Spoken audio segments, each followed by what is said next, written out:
Eu Sim. vou, eu vou diretamente para um aspecto que eu acho que é fundamental. A questão da escravatura transatlântica Uhum. é sempre eh, menosprezada com um argumento falacioso, racista e epistemicista, no sentido. Não posso dizer, posso dizer um argumento de epistemicídio em termos da gestão científica do fenómeno. Por uma razão, é evocado por muitos estudiosos, numa perspectiva de desvalorização do seu próprio impacto, que a escravatura sempre existiu. A questão não é a escravatura ter existido, é a forma como esse novo processo escravista foi organizado. Este é que é o cerne do debate. E é isso que muita gente não percebe quando ainda se discute a questão do tráfico transatlântico. Uns por ignorância, outros por intencionalidade, porque assim enganam-se com doces e bolos os tontos e tolos, Uhum. usando essa desculpa de a escravatura de ser uma coisa que vem desde os tempos bíblicos. Mas ao longo de toda a história da humanidade, nunca houve um processo como o tráfico transatlântico. E aí é que está a grande diferença.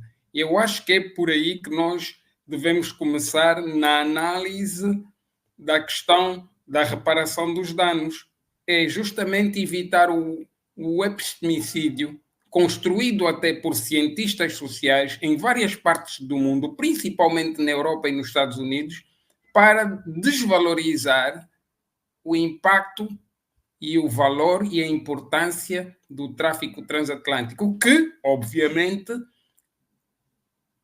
foram as maiores vítimas os africanos, Hum.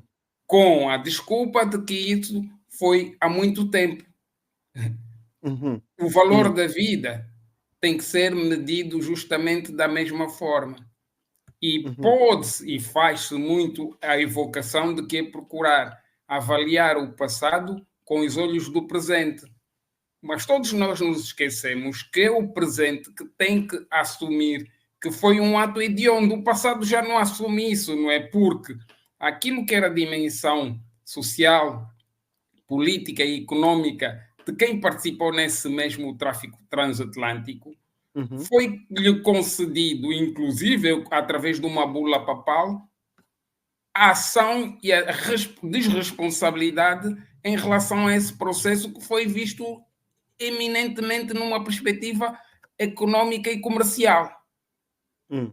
Mas todos nós sabemos que isso teve mais do que o impacto económico e, e, e comercial do que Uhum. se faz, regra geral, o discurso.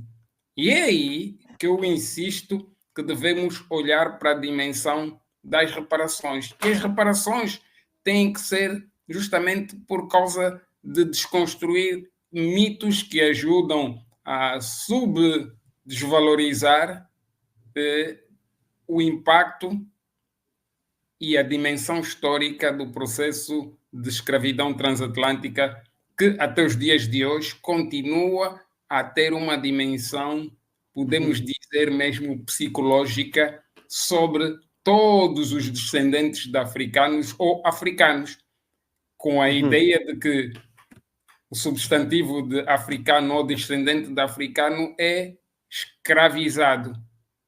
Nelo, É quando. como diz uma música brasileira, a carne mais barata no mercado é a carne negra, porque é isso que constrói a ideia de que o negro ou o descendente de africano Hum. é, nasce ou existe fatalmente para o sofrimento, para a morte e para a dor. É isso que faz com que os conflitos nos nossos países, no nosso continente, ou os espaços que envolvem pessoas negras, seja permanentemente desvalorizada na imprensa, na análise daquilo que é a dimensão da destruição psicológica e física das pessoas, é só ver, né, o que acontece neste momento no Sudão e o que acontece na Ucrânia não são tratados da mesma forma. Quando, naturalmente, a guerra que existe nesses lugares, a gente sabe onde é que as armas são todas elas fabricadas.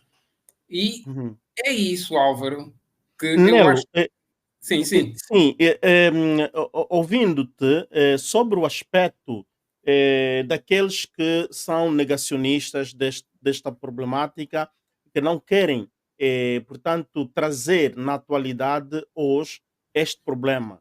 Querem negar, não, é um problema do passado.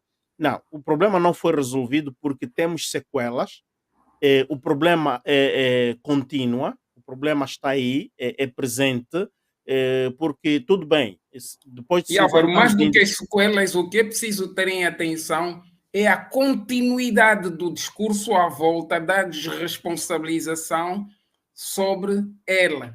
Porque essa história toda à volta da questão da escravatura transatlântica busca, na verdade, uma desresponsabilização.